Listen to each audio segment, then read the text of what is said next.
ایک مبارک نسبت پر جو کہ درس قرآن کے آغاز کی مناسبت سے یہ منعقد ہو رہی ہے، اس میں اللہ پاک نے ہم سب کو حاضری کا شرف بخشا ہے۔ رب کریم ہماری اس حاضری کو اپنی بارگاہ میں اعلیٰ درجے میں قبول فرمائے۔ میرے عزیز و دوستو،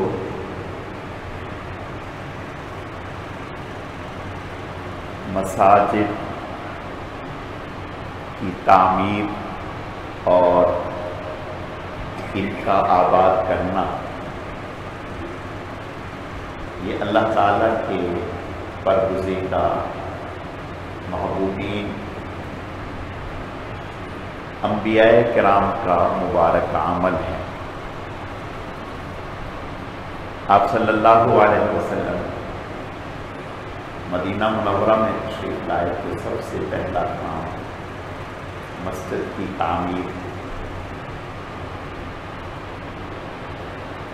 حضرت آدم علیہ السلام تشریف لائے ہوئے زمین پر تو مسجد کی تعمیر، حضرت ابراہیم علیہ السلام حرم کی تعمیر، حضرت سلیمان علیہ السلام مسجد کی تعمیر، بیت المقدس۔ تو مساجد کی تعمیر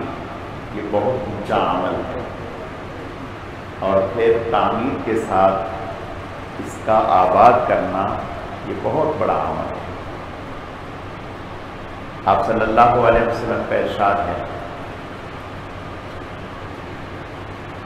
کہ اگر کوئی آدمی مسجد تعمیر کرتا ہے، ہر چھوٹی سی ہی کیوں نہ ہو، تو اللہ تعالیٰ اس عمل پر اس کے لیے جنت میں گھر بنا دیتے ہیں۔ ہم اپنی زندگی میں بہت سارے کاموں پر پیسہ خرچ کرتے ہیں، کاروبار پر خرچ کرتے ہیں، تعمیر پر خرچ کرتے ہیں، دکان پر، کارخانے پر۔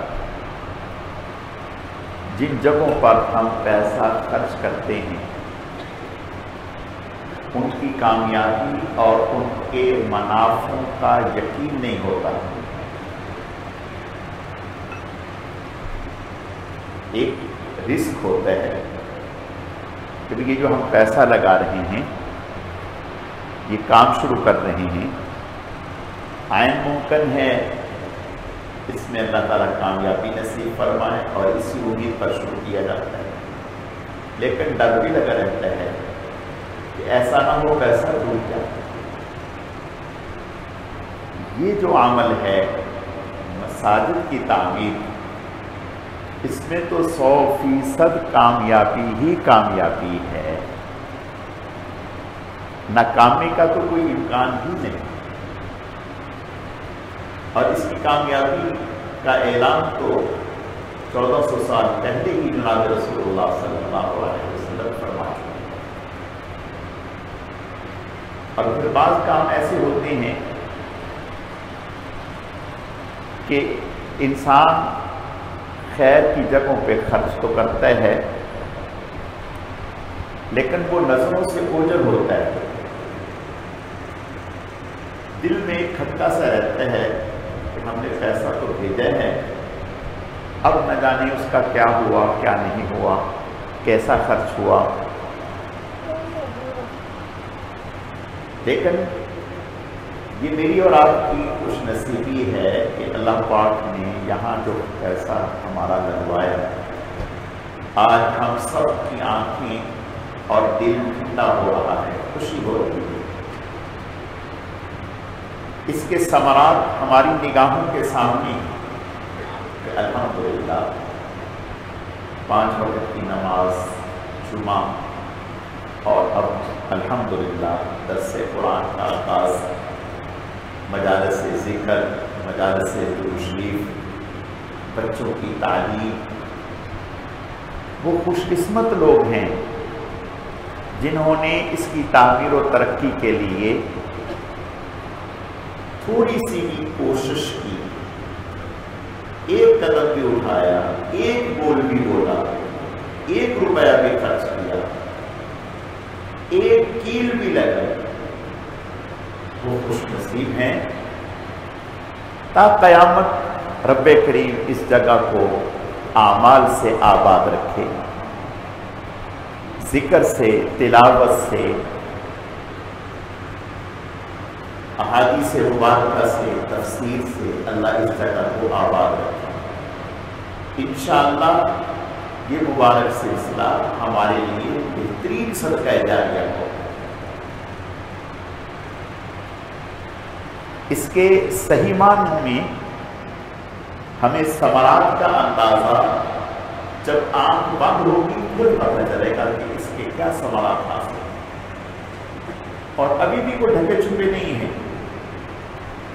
انشاءاللہ آپ اس جگہ کے اثرات اس پورے پلازے میں، علاقے میں محسوس کریں گے۔ دیکھو میرے عزیزو، کسی جگہ برائی کا اڈا قائم ہو جائے تو پورا محلہ پریشان ہوتا ہے کہ اس کی نحوست پورے علاقے پر پڑتی ہے۔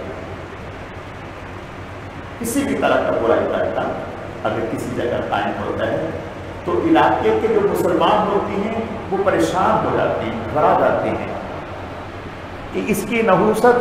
ہم سب پر پڑے گی اور اس کی نحوست سے ہمارے بچے برباد ہو جائیں گے۔ تو یہ تو خیر کا چشمہ ہے، خیر کا منبع ہے، یہاں تو ہر وقت اللہ اور اس کے رسول کے تذکرے اور ذکر، تلاوت، یہ چیزیں۔ تو انشاءاللہ اس کی خیر و برکتیں رب کریم ہر گھر کو پہنچائیں گے، مردوں کو بھی اور گھروں میں مستورات کو۔ تو یہ ہماری بڑی خوش نصیبی ہے، اللہ نے اس کو ہماری آنکھوں کے سامنے ایک خوبصورت، بہت ہی اچھے صورت میں سامنے اللہ نے اس کی تعمیر مکمل فرما دی۔ اب ہم سب کی ذمہ داری یہ ہے کہ اس کو اعمال سے آباد کریں۔ دیکھو میرے عزیز، کسی نعمت کا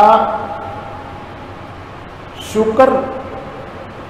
اس طرح سے ہوتا ہے، آنکھ کا شکر یہ ہے کہ ہم اس سے قرآن کی تلاوت کریں، زبان کا شکر یہ ہے کہ ہم اس سے اللہ کا ذکر کریں۔ اسی طرح اس بہت بڑی نعمت کو جو اللہ نے ہمیں نصیب فرمایا ہے، اس کا شکر یہ ہے کہ ہم سب مل کر اس کو آباد کریں اور پورے پلازے کی یہی فکر ہو کہ ہماری یہ مسجد آباد ہو، اعمال سے آباد ہو، ذکر سے آباد ہو، نمازوں سے آباد ہو۔ یہ اس کا شکر ہے۔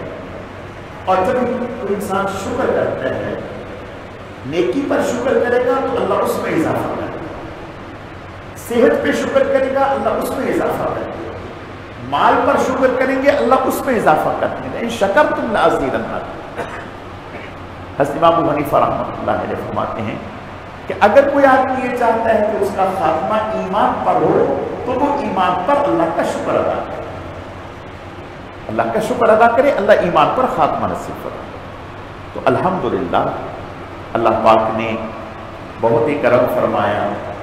کہ یہ مسجد الحمدللہ تیار ہو گئی اور رمضان سے الحمدللہ مبارک اعمال سے آراستہ اور مزین ہے،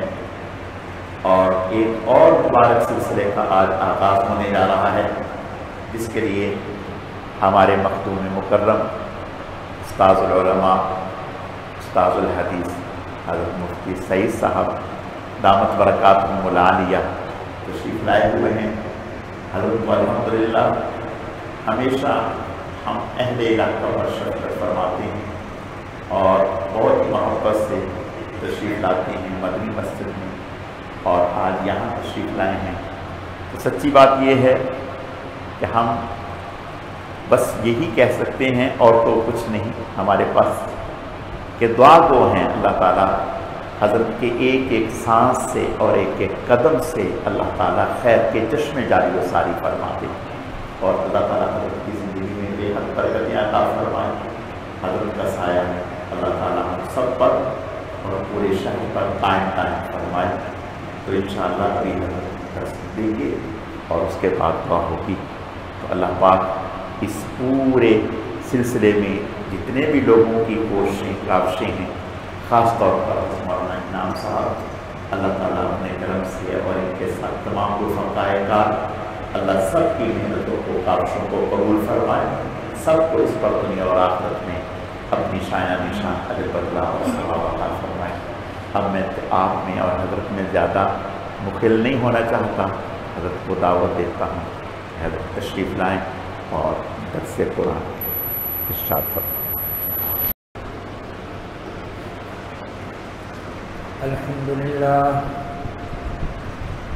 الحمدللہ نحمده ونستعینه ونستغفره ونؤمن به ونتوکل علیہ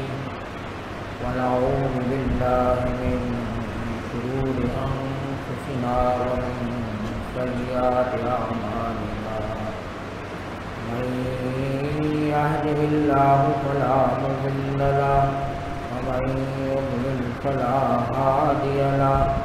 وأشهد أن لا إله إلا الله وحده لا شريك له، وأشهد أن سيدنا ومولانا محمدا عبده ورسوله، أما بعد فأعوذ بالله من الشيطان الرجيم، بسم الله الرحمن الرحيم، إنما يعمر مساجد الله من آمن بالله واليوم الآخر وأقام الصلاة وآتى الزكاة ولم يخش إلا الله وعسى أولئك أن يكونوا من المفلحين. قال الله تعالى في مقام آخر: ولقد يسرنا القرآن للذكر فهل من مدكر فكيف كان عذابي ونذر. ولقد يسرنا القرآن للذكر فهل من مدكر. صدق اللہ مولانا العظیم. میرے ساتھیوں اور دوستو، اللہ جل شانہ کا جتنا بھی شکر ادا کیا جائے کم ہے. اللہ نے آپ حضرات کو یہ توفیق بخشی کہ اللہ کا یہ گھر آپ نے آباد کیا. اس کی آبادی دو طرح ہے، ایک آبادی ظاہری ہے، ایک آبادی باطنی. ظاہری آبادی بھی مقصود ہے، باطنی آبادی بھی مقصود ہے. ظاہری آبادی تو آپ دیکھ رہے ہیں ماشاءاللہ، اچھی ٹائلیں لگ گئی، اچھی چیز الحمدللہ لگ گئی. اللہ نے ہر چیز مسجد میں اچھی لگوا دی کہ اللہ کا شکر ہے. یہ مسجد کی ظاہری آبادی ہے، اللہ کو یہ بھی مطلوب. اس لیے اللہ کے رسول صلی اللہ علیہ وسلم نے ارشاد فرمایا: من بنا للہ مسجدا بنى اللہ لہ بیتا فی الجنہ. جو اللہ کا گھر بناتا ہے، کوئی مسجد بناتا ہے، اللہ جنت میں اس کا گھر بنا دیتے ہیں، جیسے حضرت نے فرمایا. ایک اس کی باطنی آبادی ہے. میرے دوستو، ظاہری آبادی کے ساتھ اصل مقصود باطنی آبادی ہے، اور باطنی آبادی اس کی اعمال سے ہوتی ہے، دیگر اذکار سے ہوتی ہے، اللہ کے قرآن کی تلاوت سے ہوتی ہے، اور اللہ جل شانہ کے قرآن پاک کا درس دینے سے ہوتی ہے، لوگوں کو دین کی تعلیم دینے سے ہوتی ہے، اور لوگوں کو دین سیکھنے سے ہوتی ہے. یہ اس کی باطنی آبادی ہے، اور اللہ کو یہ زیادہ مقصود ہے اس ظاہری آبادی کے ساتھ. اس لیے اللہ جل شانہ نے جہاں ہماری اس مسجد کو ظاہر آباد فرما دیا، اللہ باطناً بھی آباد فرما دیا. اور آباد فرما کر اللہ اس گھر کو قبول فرمائے. دین کا ہر شعبہ، دین کی ہر خدمت مسجد سے اللہ دے،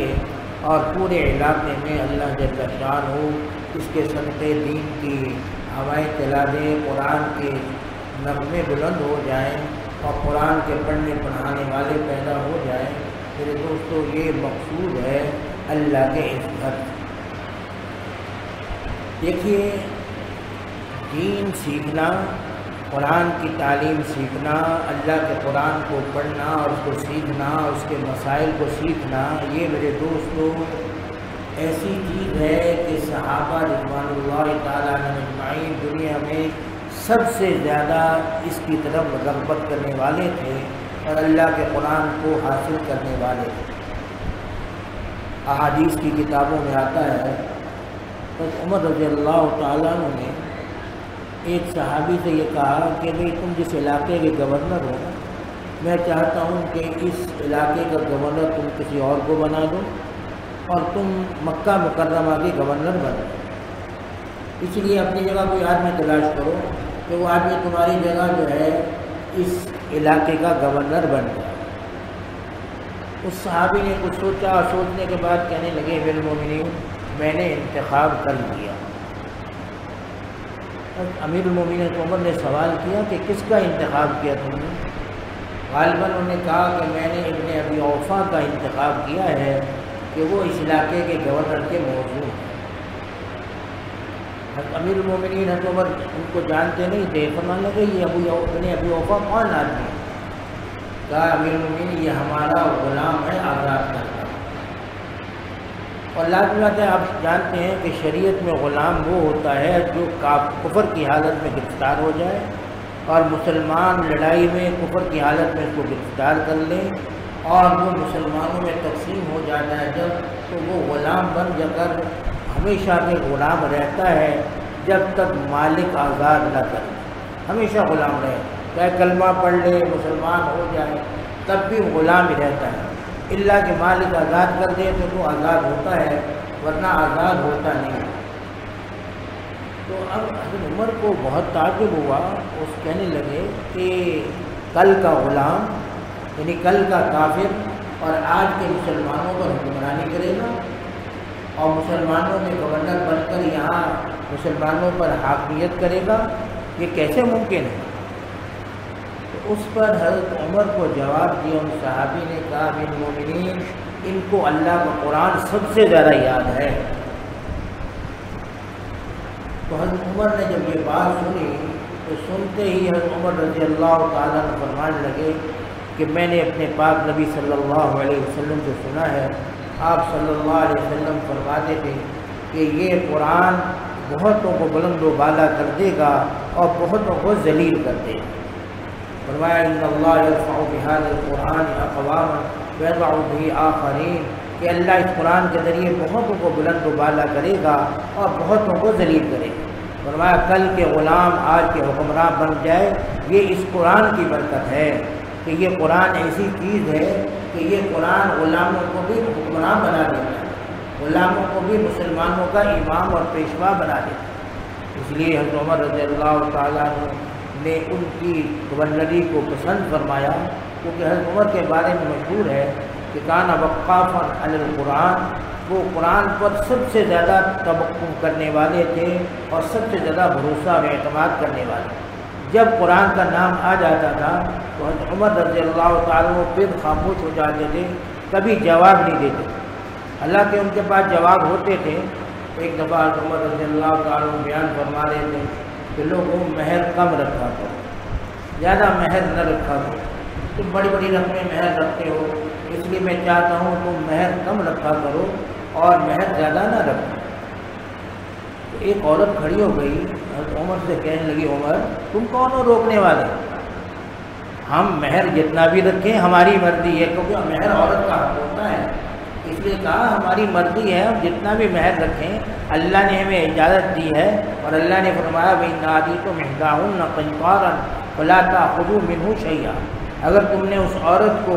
ڈھیر مال دے دیا ہے تب بھی اسے واپس نہ لو طلاق کے وقت۔ تو اللہ ہمیں قنطار کہہ رہے ہیں کہ تم نے مال قنطار لے لیا ہے، ڈھیر مال لے لیا ہے، تب بھی واپس نہ کرو، اللہ نے ہمیں مہر اتنا لینے کی اجازت دی ہے، تم کون ہو روکنے والے؟ تو حضرت عمر رضی اللہ تعالیٰ کے بارے میں آتا ہے کہ حضرت عمر کے بعد جواب تھا اس کا، لیکن حضرت عمر نے سن کر فرمایا کہ ایک عورت بھی قرآن کو مجھ سے زیادہ جانتی ہے، میں قرآن کو اتنا نہیں جانتا جتنی یہ عورت جانتی، اور اسی پر خاموشی اختیار کر لی اور وہ اپنا واز بند کرتی۔ تو معلوم ہے یہ قرآن میرے دوستوں باقی عظمتیں دینے والا ہے، اس لیے یہ مساجد قرآن سے آباد ہوتی ہیں۔ الحمدللہ یہاں تعلیم کا سلسلہ شروع کیا جا رہا ہے، بچوں کے قاعدے اور ناظرے کا سلسلہ شروع کیا جا رہا ہے، اسی طرح درس قرآن کا سلسلہ شروع کیا جا رہا ہے۔ میرے دوستو یاد رکھیے قرآن کے 3 حق ہیں۔ ایک حق قرآن کا یہ ہے کہ قرآن کو صحیح پڑھا جائے، قرآن کا تلفظ صحیح ہو، پڑھنا صحیح ہو، الفاظ صحیح ہوں، کیونکہ قرآن ایسا نازک اس کے الفاظ ہیں کہ ذرا سی تبدیلی سے معنی تبدیل ہو جائے، ذرا سی تبدیلی ہوگی نا، ہمارے احساس بھی ہمیں نہیں ہوگا اور وہ تبدیلی قرآن کے معنی بدل دے گا۔ اس لیے یہ یہاں قرآن صحیح کروایا جائے گا، قرآن صحیح پڑھایا جائے گا۔ بالغوں کے لیے بھی الحمدللہ انتظام کیا جا رہا ہے اور بچوں کے لیے بھی انتظام کیا جا رہا ہے تاکہ اللہ کا قرآن ہم صحیح پڑھنے والے بن جائیں۔ آپ حضرات جانتے ہیں عام طور پر لکھا ہوتا ہے قرآن کے شروع میں، بعض قرآنوں میں یہ لکھا ہوتا ہے کہ کن معنی سے جو ہے نماز خراب ہو جائے گی، نماز فاسد ہو جائے گی۔ تو اس میں یہ لکھا ہے کہ اگر کسی نے یہ کہا انعمت علیہم، اس کے معنی ہیں اے اللہ آپ نے مجھ پر انعام کیا، ان پر انعام کیا۔ اب کسی نے غلطی کر دی اور غلطی کر کے یہ کہہ دیا انعمت علیہم، انعمت نہیں کہا، انعمت کہہ دیا، صرف زبر زیر کا فرق پڑا ہے، کچھ نہیں۔ تو اس کے معنی ہو گیا میں نے جن پر انعام کیا، یعنی وہ آدمی خود دعویٰ کر رہا ہے کہ میں نے جن پر انعام کیا ہے۔ تو صرف زبر زیر کے فرق کرنے سے گویا جو اللہ کا کام تھا وہ بندے نے اپنی طرف منسوخ کر دیا۔ یہ نام کرنا اللہ کا کام تھا، بندے کا کام نہیں تھا۔ لیکن جب بندہ یہ کہتا ہے انعمت تو مطلب ہے کہ میں نے انعام کیا ہے ان لوگوں پر، اور جب کہتا ہے انعمت علیہم تو مطلب یہ بنتا ہے کہ اللہ نے تم پر انعام کیا یا فلاں پر انعام کیا۔ تو اس لیے ذرا سے زبر زیر کے بدلنے سے قرآن کے معنی بدل جاتے ہیں۔ اس لیے صحیح قرآن اگر ہمیں پڑھنا نہیں آئے گا تو میرے دوستو معنی قرآن کے بدل جائیں گے اور ہمیں پتہ بھی نہیں چلے گا اور ہم اللہ کے مجرم و گناہ گار بن جائیں گے۔ مثال بھی دیتا ہوں آپ حضرات کو۔ مثال کے طور پر عربی زبان میں 2 لفظ استعمال ہوتے ہیں، ایک سین استعمال ہوتا ہے، ایک تھا، یہ 2 لفظ استعمال ہوتے ہیں، لیکن ان دونوں کی آواز ایک جیسی ہے، لیکن آواز میں تھوڑا سا فرق ہے، اس فرق سے معنی بدل جاتا ہے۔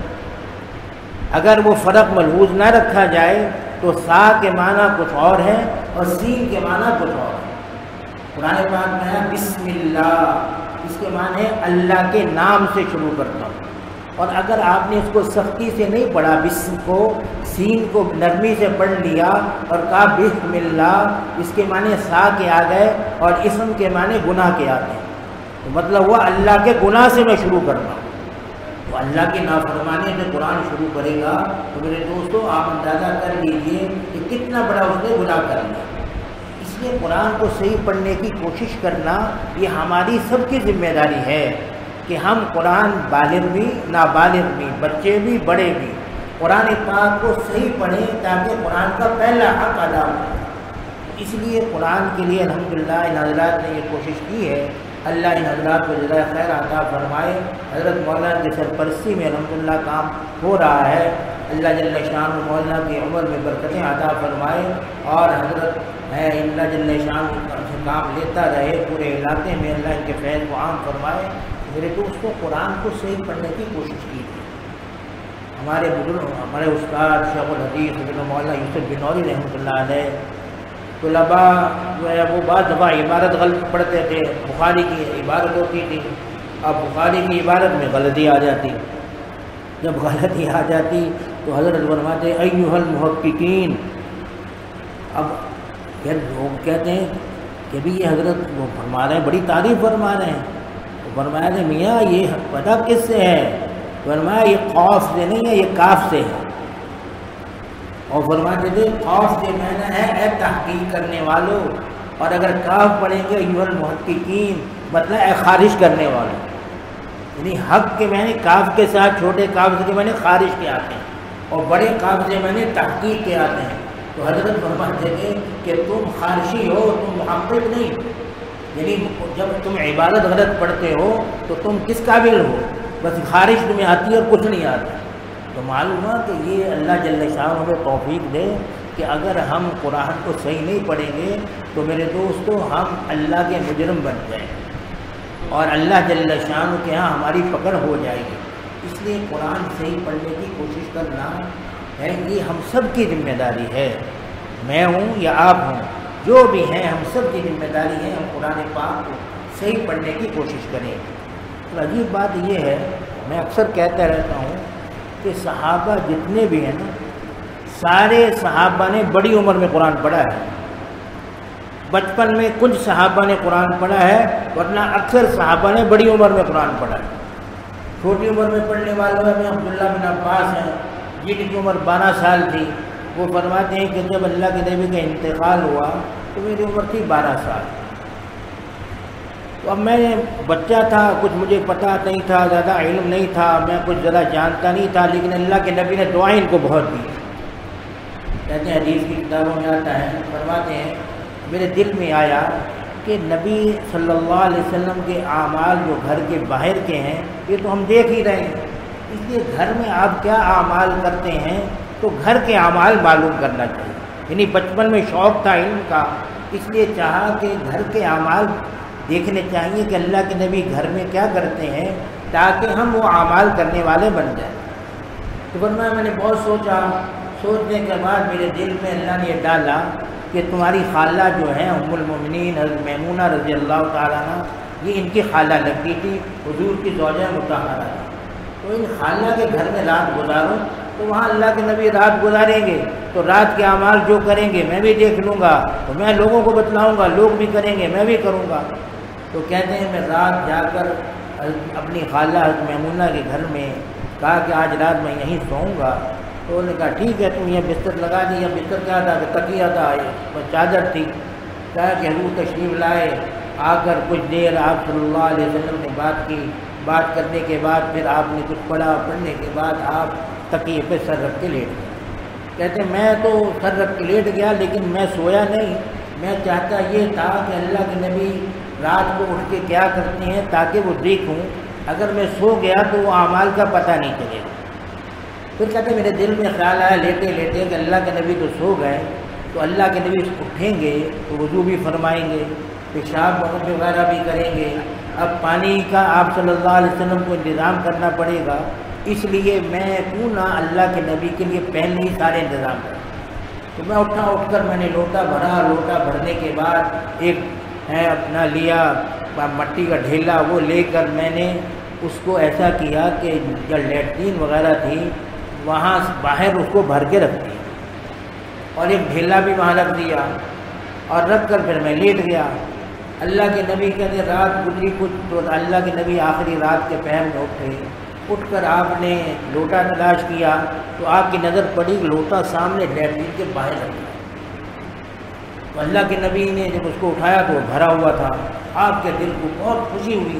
کہ یہ کس نے کیا کہ لوٹا بھی بھر دیا، لوٹا بھی ایسی جگہ رکھ دیا کہ مجھے تلاش نہ کرنا پڑے، ڈھیلا وغیرہ بھی رکھ دیا۔ تو اللہ کے نبی وضو وغیرہ پھر فارغ ہوئے تو میں بھی اٹھ گیا، اٹھ کر میں نے بھی وضو وغیرہ بنایا۔ تو حضرت اللہ کے نبی نے پوچھا کہ یہ لوٹا کس نے رکھا تھا؟ کہا یا رسول اللہ میں نے رکھا تھا۔ ماں اللہ تیرے علم میں بھی برکت دے، اللہ تیرے عمل میں بھی برکت عطا ہے، تو نے جو میری راحت کا سامان کیا ہے اللہ تیرے علم اور عمل میں برکتیں عطا فرمائے، اللہ تمہیں قرآن کی سمجھ عطا فرمائے۔ اور فرماتے ہیں اللہ کے نبی کی دعا کی برکت سے الحمدللہ قرآن کی سمجھ اللہ نے ایسی عطا کی تھی کہ بڑے بڑے صحابہ ان سے قرآن کے مسئلے آگے پوچھتے اور قرآن کا مطلب ان سے پوچھتے۔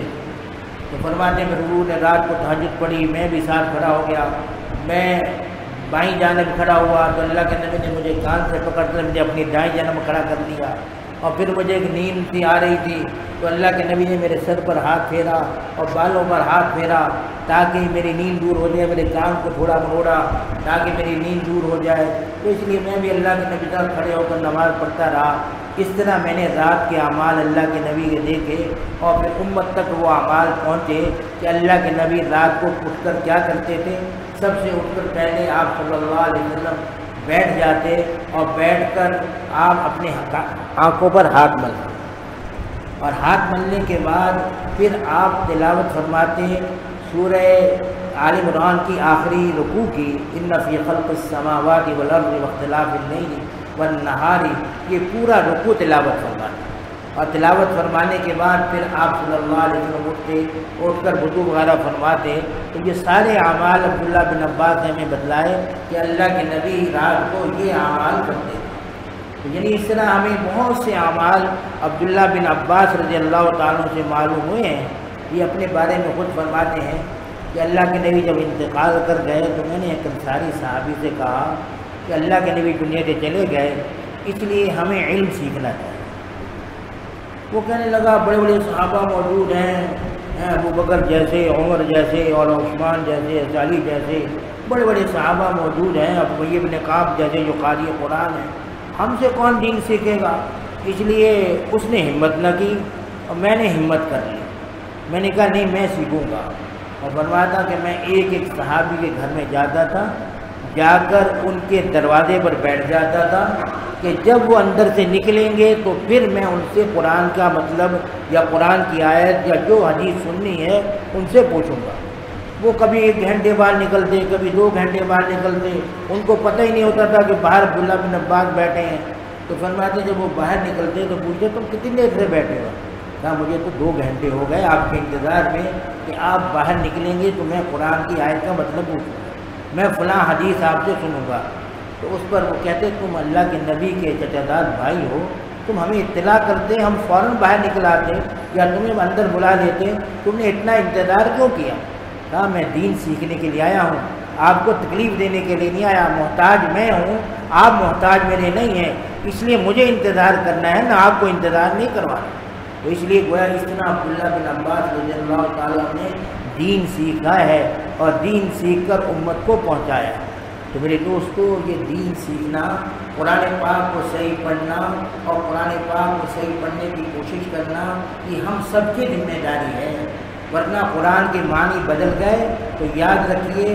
ایسا اللہ جل شانہ کی پکڑ آئے گی کہ ہم سمجھ بھی نہیں سکتے۔ تو پہلا حق قرآن کا یہ ہوا کہ ہم صحیح پڑھنے کی کوشش کریں، جس کا انتظام الحمدللہ یہاں اللہ نے کروا دیا۔ بچوں کے لیے بھی الحمدللہ قاعدہ ناظرے کی کلاس شروع ہو رہی ہے، بڑوں کے لیے بھی عشاء کے بعد اور مغرب کے بعد الحمدللہ قرآن کے صحیح کروانے کی ہے کلاس شروع کی جا رہی ہے۔ اللہ ہمیں اس میں شرکت کی توفیق عطا فرمائے اور ہم اس میں اللہ کا قرآن سیکھنے والے بن جائیں اور اللہ کا قرآن کو پڑھنے والے بن جائیں۔ اور دوسرا حق قرآن کا یہ ہے کہ ہم یہ قرآن ہم سے کہہ کیا رہا ہے، ہم اس کو جانیں کہ اللہ کا قرآن یہ اللہ کا خط ہے، یہ اللہ نے اپنے بندوں کے نام خط بھیجا ہے۔ اور کوئی بڑا عزیز جو ہو نا، کوئی بڑا محسن جو ہو، احسان کرنے والا ہو، جب وہ خط بھیجتا ہے تو پھر ہم کوشش کرتے ہیں کہ اس خط کا مضمون ہمیں معلوم ہو جائے کہ خط کا مضمون کیا ہے۔ لیکن اگر مضمون معلوم نہ ہو تو پھر ہم تو کوشش کرتے ہیں کہ ایسے آدمی کے پاس جائیں جو ہمیں بتلا دے کہ اس کا مضمون کیا ہے۔ مجھے یاد ہے میں مسجد باب السلام میں تھا گولی مار میں پہلے، تو وہاں ایک بیچارے بزرگ آدمی تھے، بڑے میاں تھے، ان کی بیٹی انڈیا میں رہتی تھی اور وہ خود یہاں رہتے تھے، باب السلام میں نماز پڑھتے تھے۔ ان کی بیٹی خط بھیجتی ان کو کبھی کبھی کافی عرصہ بعد۔ اب وہ خط جو آتا تھا وہ اردو میں آتا تھا اور وہ بیچارے ہندی لکھنا پڑھنا بھی جانتے تھے، اردو نہیں جانتے تھے۔ اب وہ کبھی ایک کے پاس جا رہے ہیں، میاں یہ خط پڑھ کے سنا دو، خط ہوتا تھا لمبا۔ اب جو بھی دیکھتا تھا وہ کہتا تھا یار اتنا وقت میرے پاس نہیں ہے۔ وہ بیچارے ایک کی منت کر رہے ہیں، دوسرے کی منت کر رہے ہیں، تیسرے کی منت کر رہے ہیں کہ میری بیٹی نے لکھا کیا ہے، مجھے ذرا یہ پڑھ کے سنا دو۔ بس کوئی سنا دیتا ان کو، اور ان کو سکون مل جاتا پڑھ کے۔ تو معلومات دنیا کا ایک بیٹی کا خط باپ کے نام آتا ہے تو باپ بے چین ہو جاتا ہے کہ میں اس خط کا مضمون جان لوں،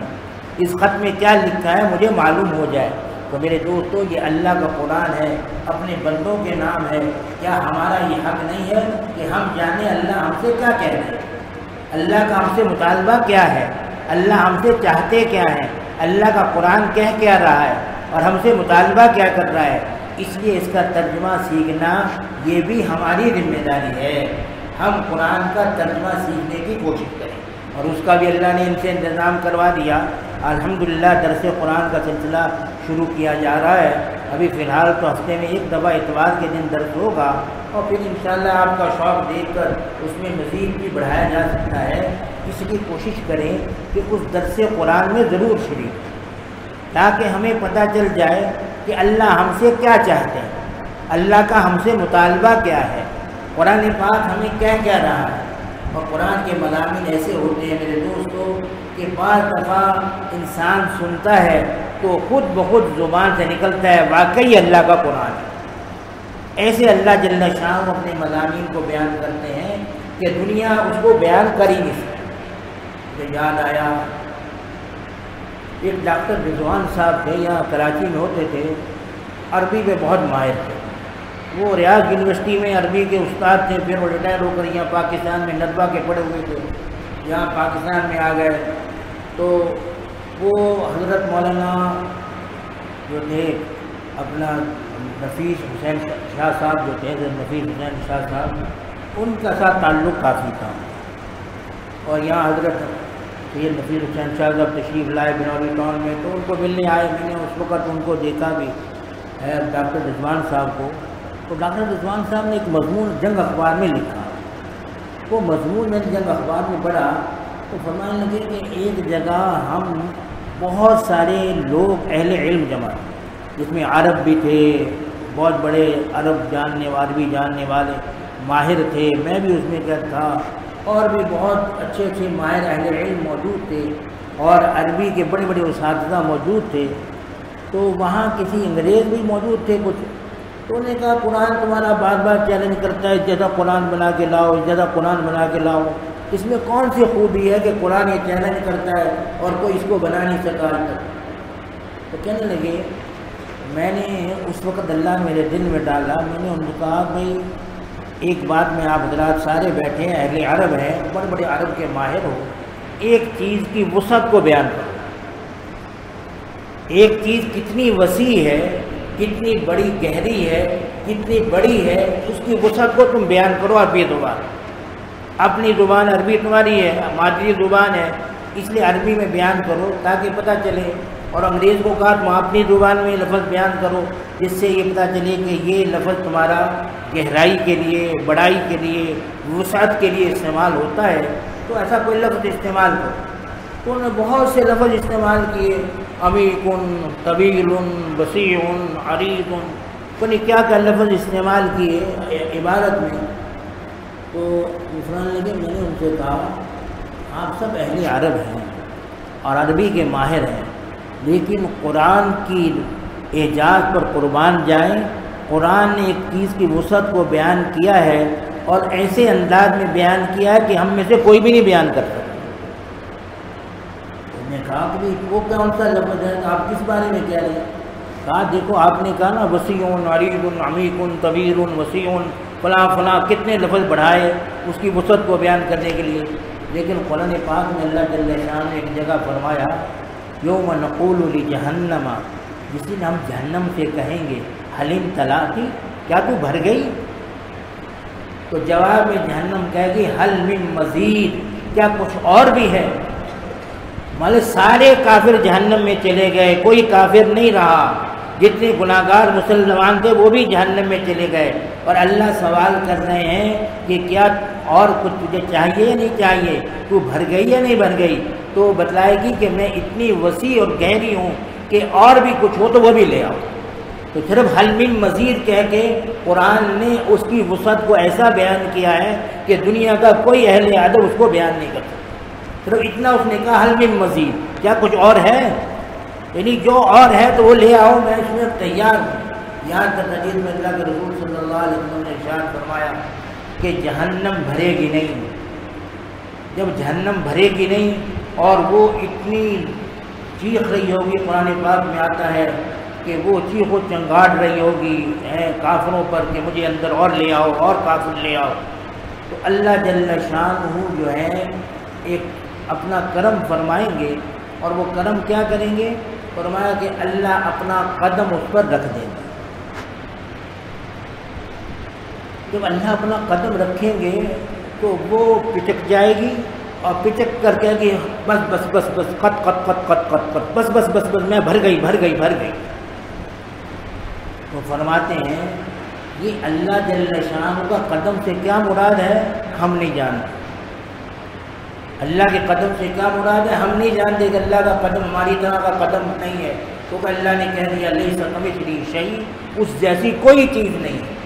تو اس لیے اللہ کا قدم معاذ اللہ ہماری طرح کا قدم نہیں ہے، اس لیے ہم جانتے نہیں، ہمارا ایمان ہے کہ اللہ کی جو مراد ہے ہمارا اس پر ایمان ہے۔ اور پھر حدیث میں آتا ہے اللہ کے رسول صلی اللہ علیہ وسلم نے فرمایا، جس کی تشریح کرتے ہوئے حضرت مولانا زکریا صاحب ہیں ابو کوثر الدوسی میں فرماتے ہیں کہ بعض علماء نے لکھا ہے کہ قدم سے مراد مومنین ہیں، قدم سے مراد کون ہے؟ مومنین ہیں۔ تو فرمایا کہ جہنم میں جب تک کافر ڈالے جاتے رہیں گے، کافر ڈلتے رہیں گے، جہنم حل من مزید کہتی رہے گی، لیکن آخر میں جب گناہ گار ایمان والوں کو ڈالا جائے گا تو ان کے ڈالنے سے ان کے ایمان کی برودت اور ٹھنڈک اس جہنم کی ساری گرمی کو ختم کر دے گی، اور جب وہ جہنم کی گرمی کو ختم کرے گی ان گناہ گار مومنوں کے ایمان سے، تو وہ کہے گی بس بس میں بھر گئی، قط قط قط قط۔ تو معلوم ہوا کہ ایمان اتنا قوی ہے، اللہ نے اس میں قوت رکھی ہے کہ جہنم بھی اس کے سامنے عاجز آ جائے گی، جہنم بھی اس کے سامنے کہہ دے گی کہ اب مجھ سے برداشت نہیں ہے، اس لیے بس اور نہیں مجھے چاہیے۔ بہرحال میرے دوستو، اللہ جل شانہ قرآن کے یہ مطالب ہیں، اللہ جل شانہ میں قرآن میں جگہ جگہ بیان فرمائے ہیں، علماء بیان فرماتے رہتے ہیں۔ آپ درس قرآن میں جب بیٹھیں گے انشاءاللہ قرآن کی بہت سی باتیں آپ کے سامنے آئیں گی، اور آپ کو اندازہ ہوگا کہ قرآن جو ہے ہم سے کیا مطالبہ کرتا ہے اور ہم سے کیا چاہتا ہے، اور ہم قرآن کی ان باتوں کو کس طرح پورا کر سکتے ہیں۔ تو اس لیے یہ دو حق جب ہو گئے، اور تیسرا حق قرآن کا جو میرے دوستوں علماء فرماتے ہیں عمل ہے، کہ اس قرآن نے جو ہمیں کہا ہے ہم اس پر عمل کی کوشش کریں، یہ قرآن کا تیسرا حق ہے، اور قرآن اتنا ہی عمل کے لیے، قرآن کو اللہ جل شان نے عمل کے لیے اتارا ہے تاکہ ہم اس قرآن کے جتنے بھی احکام ہیں اس پر عمل کرنے والے بن جائیں، اور جن چیزوں سے اللہ نے روکا ہے اس سے رکنے والے بن جائیں۔ اگر ہم نے یہ کام کر لیا کہ قرآن کے حلال کو حلال سمجھا، حرام کو حرام سمجھا، تو انشاءاللہ جنت میں اللہ ہمارا ٹھکانہ بتا دے گا، اور جنت میں انشاءاللہ ہم داخل ہو جائیں۔ بلکہ حافظ کے بارے میں حدیث میں اللہ کے رسول نے فرمایا ہے کہ اگر ایک حافظ جو ہے قرآن کو یاد کرتا ہے اور پھر اس کے حلال کو حلال سمجھتا ہے، اس کے حرام کو حرام سمجھتا ہے، تو اس حلال اور حرام سمجھنے میں یہ اتنی قوت ہے، یعنی اس کے عمل میں اتنی قوت ہے کہ وہ حافظ خود تو جنت میں جائے گا، اس کے والدین بھی اللہ کے مقرب بنیں گے، لیکن وہ حافظ خاندان کے 10 آدمیوں کو جن پر جہنم واجب ہو چکی ہوگی، اللہ نے جہنم میں جانا ان کا لکھ دیا ہوگا، ان 10 آدمیوں کو جہنم سے نکال کر جنت میں لے جائے۔ یعنی ایک حافظ کو اللہ نے یہ عزت عطا فرمائی ہے، تو اگر میرے قرآن کا حافظ بن کر اس کے حلال کو حلال سمجھے، اس کے حرام کو حرام سمجھے، تو تیری برکت سے تیرے خاندان کے 10 آدمی جنت میں لے جاؤں گا، اور وہ بھی جن پر جہنم واجب ہو چکی ہو۔ اس لیے میرے دوستو، اللہ ہمیں توفیق دے کہ اللہ کرے گا کل یہاں انشاءاللہ حفظ کا مدرسہ بھی کھلے گا، تو اپنے بچوں کو حافظ بنانے کی بھی کوشش کیجیے، اپنے بچوں کو قرآن کا عالم بنانے کی بھی کوشش کیجیے کہ قرآن پڑھنے والے ہو جائیں، قرآن یاد کرنے والے بن جائیں، اور پھر قرآن پر عمل کرنے والے بن جائیں، ہم بھی قرآن پر عمل کرنے والے بن جائیں۔ اگر ہم نے قرآن کے 3 حق ادا کر دیے تو انشاءاللہ قرآن اترنے کا جو اللہ نے ہم پر احسان کیا ہے، اس احسان کا کچھ بدلہ ہم نے دے دیا۔ اس لیے کوشش کیجیے قرآن صحیح پڑھنے کی، کوشش کیجیے اس کے ساتھ کہ قرآن کو صحیح پڑھا جائے، اور اس کا ترجمہ ہم سیکھنے کی کوشش کریں، اور پھر اس پر عمل کی کوشش کریں۔ اللہ ہمیں قرآن کے حقوق کو ادا کرنے کی توفیق عطا فرمائے۔ اللہ ہماری کمزوریوں کو معاف فرما کر مرتے دم تک اللہ ہمارا قرآن سے تعلق جوڑ دے۔ میرے دوستوں، اس قرآن سے تعلق جتنا بھی ہے، یہ ان مساجد کی برکت سے اور ان مدارس کی برکت سے حاصل ہوتا ہے۔ یہ ہمارے مدارس دینیہ اور مساجدیں جتنی بھی ہیں ہماری، یہ ساری کی ساری اللہ کے قرآن کو زندہ کر رہی ہیں۔ اللہ کا قرآن پڑھنا پڑھانا رہے گا، انشاءاللہ یہ دنیا باقی رہے گی۔ جب یہ قرآن کا پڑھنا پڑھانا بند ہو گیا، لوگوں نے قرآن کو پڑھنا پڑھانا چھوڑ دیا، تو پھر یاد رکھیے حال یہ ہوگا، نہ یہ دنیا رہے گی نہ ہم رہیں گے، کچھ بھی باقی نہیں رہے گا۔ اس لیے اگر ہم بقا چاہتے ہیں، اپنی بھی، اپنے خاندانوں کی بھی، اپنی اولادوں کی بھی، اور دنیا کی بھی بقا چاہتے ہیں، آسمان و زمین کی بھی بقا چاہتے ہیں، تو قرآن سے اپنا تعلق جوڑیے، اپنی اولادوں کو قرآن کی تعلیم دیجیے، انشاءاللہ وہ ذریعہ بنیں گے اس دنیا کی بقا۔ اللہ مجھے بھی اس کی توفیق عطا فرمائے، اللہ آپ حضرات کو بھی اس کی توفیق عطا فرمائے، اللہ ہم سب کو قرآن پاک صحیح پڑھنے کی بھی توفیق دے، اس کا ترجمہ سیکھنے کی بھی توفیق عطا فرمائے، درس قرآن کے ذریعے اس کا ترجمہ سیکھیے اور اس پر اللہ ہمیں عمل کی بھی توفیق عطا فرمائے۔ اللہ ہم سب کے گناہوں کو معاف فرما کر مرتے دم تک اللہ اسی پر ہمیں لگائے رکھے، اور اللہ ہمارا خاتمہ اسی پر فرما دے۔ وآخر دعوانا ان الحمدللہ رب العالمین۔ الحمدللہ رب العالمین والصلاة والسلام علی رسولہ الکریم۔ اللہم صلی علی سیدنا مولانا محمد وعلی آل سیدنا مولانا محمد وبارک وسلم۔ اللہم انت السلام ومنک السلام تبارکت ذو الجلال والاکرام۔ استغفر اللہ استغفر اللہ استغفر اللہ الذی لا الہ الا هو الحی القیوم۔ ربنا آتنا فی الدنیا حسنہ وفی الآخرۃ حسنہ وقنا عذاب النار۔ ربنا لا تزغ قلوبنا بعد إذ هديتنا وهب لنا من لدنك رحمة إنك أنت الوهاب۔ اللهم اكفنا بحلالك الحرام واغننا بفضلك عمن سواك۔ اللهم يا كبير يا سميع يا بصير يا من لا شريك له ولا وزير له، يا خالق الشمس والقمر المنير، يا عصمة البائس الخائف المستغير، يا رازق الطفل الصغير، يا جابر العزم الكثير، ندعوك دعاء البائس الفقير ودعاء المسترد الزرير، نسألك بمعاقد العز من عرشك فاتيه الرحمة من كتابك بالأسماء الثمانية المكتوبة على قرن الشمس أن تجعل القرآن ربيع قلوبنا، أن تجعل القرآن ربيع قلوبنا وجلاء أحزاننا۔ ربنا آتنا في الدنيا حسنة وفي الآخرة حسنة وقنا عذاب النار وقنا عذاب الحشر وقنا عذاب الميزان۔ اے ارحم الراحمین، اے اللہ تو نے اس مسجد کو آباد فرمایا ہے، اے اللہ ظاہری طور پر تو یہ آباد ہو ہی گئی، اے اللہ باطنی طور پر بھی مسجد کو آباد فرما دے۔ اے اللہ اس میں ذاکرین پیدا فرما، قرآن کی تلاوت کرنے والے پیدا فرما، اے اللہ قرآن کا درس دینے والے، قرآن کا درس سننے والے پیدا فرما۔ اے ارحم الراحمین، بچوں کو قرآن کی تعلیم دینے والے، بڑوں کو قرآن کی تعلیم دینے والے اور قرآن کی تعلیم حاصل کرنے والے، اے اللہ ہم سب کو اس میں شامل فرما دیجیے۔ اے ارحم الراحمین، ہماری خطاؤں کو معاف فرما دیجیے، ہمارے گناہوں کو معاف فرما دیجیے، اپنی رضا کا راستہ آسان فرمائیے۔ اے اللہ، اے ارحم الراحمین، اے اللہ مولوی انعام اللہ صاحب اور جو ان کے سرپرست حضرات ہیں، جو معاونین ہیں، خاص طور پر حضرت مولانا سعد اللہ صاحب، اے اللہ ان حضرات کو جزائے خیر عطا فرمائیے، ان کو بہترین بدلے عطا فرمائیے، جتنے ساتھی بھی معاونین ہیں سب کو جزائے خیر عطا فرمائیے،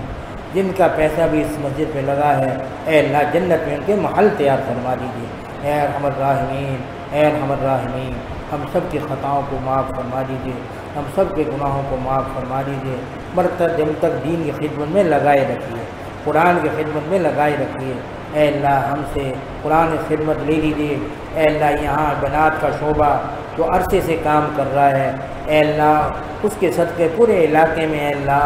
دین کی ہوائیں چل رہی ہیں، اے اللہ اس کو بھی قبول فرما، اس کو بھی ترقیاں عطا فرما۔ اے اللہ اس میں بھی جتنی خواتین ہیں گھروں میں اے اللہ ان کو اس میں رجوع کی توفیق عطا فرما کر اپنا قرآن صحیح کرنے کی اور تفسیر پڑھنے کی توفیق عطا فرما، قرآن پر عمل کی توفیق عطا فرمائیے۔ اے اللہ ہم سب کو اپنے رضا اور محبت کا راستہ آسان فرمائیے۔ جو بھی اے اللہ دین خدمت میں لگے ہوئے ہیں مرد ہوں عورتیں، اے اللہ سب کو قبول فرما لیجیے۔ اے اللہ سب کو قبول فرما کر ہم سب کا خاتمہ ایمان پر فرما دیجیے۔ اس قرآن کے صدقے اے اللہ ہمارا خاتمہ ایمان پر فرما کر ہمیں ہمیشہ کے لیے اللہ کامیابی عطا فرما دیجیے، جنت الفردوس کے اعلیٰ مقام عطا فرما دیجیے۔ اے ارحم الراحمین حضرت مولانا صاحب اللہ صاحب کی تکلیف کو اے اللہ پورے طور پر دور فرما دیجیے، ان کو مکمل صحت عطا فرما دیجیے، ہم سب کا خاتمہ ایمان پر فرما دیجیے، ہم میں سے جتنے بھی بیمار ہیں اے اللہ جو جو تکالیف ہمیں ہیں اے اللہ ان سب سے ہمیں نجات عطا فرما، اے اللہ ہم سب کو اے اللہ راحت والی سکون والی زندگی عطا فرما، تیرے حکم پر چلتے ہوئے تیرے دین پر چلتے ہوئے اللہ اپنی زندگی گزاریں، اے اللہ ایسی بیماری سے محفوظ فرما جو تیرا دین پر چلنے میں رکاوٹ بن جائے، نمازوں میں ہمارے لیے رکاوٹ بن جائے، ایسی بیماریوں سے ہمیں محفوظ فرما، اے اللہ ہم سب کا خاتمہ ایمان پر فرما دیجیے، جتنے ہمارے عزیز و قارب رشتہ دار دوست احباب اساتذہ مشائخ ہمارے سلسلے کے بزرگ تیرا دین کا کام کرنے والے دنیا سے جا چکے ہیں اے اللہ سب کی مغفرت فرما دیجیے، سب کی قبروں کو جنت کا باغ بنا دیجیے، کروٹ کروٹ راحت نصیب فرما دیجیے، ہمارے والدین کی مغفرت فرما دیجیے، ہمارے اہل و عیال کی مغفرت فرما دیجیے، ہمارے والدین اور بڑوں میں سے جو بھی انتقال کر گئے ہیں اے اللہ ان کی قبروں کو نور سے بھر دیجیے، ان کو جنت الفردوس کے اعلیٰ مقام عطا فرمائیے، ان کی قبر میں جنت کی ہوائیں چلا دیجیے، اے اللہ جب ہماری موت کا وقت آئے تو ہمارا خاتمہ بھی ایمان پر فرما دیجیے۔ اللہم انا نسألک من خیر ما سألک منہ عبدک و نبیک محمد صلی اللہ علیہ وسلم ونعوذ بک من شر ما استعاذ من عبدک و نبیک محمد صلی اللہ علیہ وسلم وانت المستعان وعلیک البلاغ ولا حول ولا قوة الا باللہ صلی اللہ تعالی علی خیر خلقہ محمد وآلہ واصحابہ اجمعین برحمتک یا ارحم الراحمین۔